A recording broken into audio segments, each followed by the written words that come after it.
Welcome to a new series where I'll document my progress on creating a first-person shooter in Godot 4, while teaching you the key steps along the way. You'll not only learn how to build a game, but also tackle the tough challenges of game development. This is the second part of our FPS controller. Today we will add sprinting, dynamic FOV, and camera animations. Let's begin by clamping the camera's rotation to prevent it from flipping.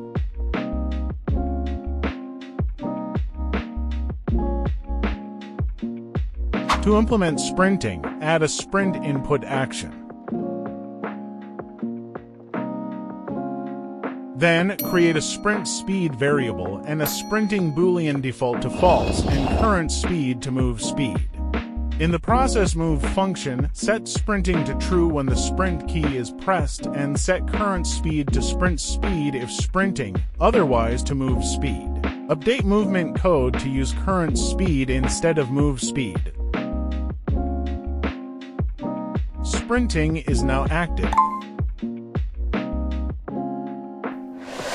Next, let's add dynamic FOV reference the camera and set up default FOV and change in FOV variables. In a new function, calculate new FOV by adding default FOV to change in FOV and multiplying by the clamped length of player velocity.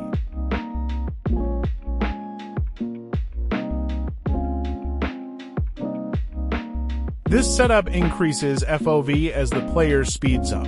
To smooth transitions, use the lerp function to interpolate to the new FOV with a weight of 0.2. If the change feels high, set change in FOV to 1.5.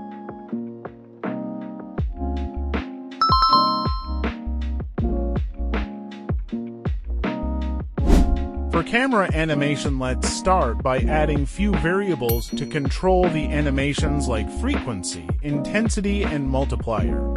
Create another variable called bobbing time to keep track of time. Now create a new function. Increment the bobbing time by delta and multiplied by length of velocity and by float of is on floor. This way our camera will only move when it's on the ground, and the faster the player moves, the faster the animation. Then we will set the camera's position to sine and cos of bobbing time with different frequency so it moves faster on y-axis. And that's our head bobbing done.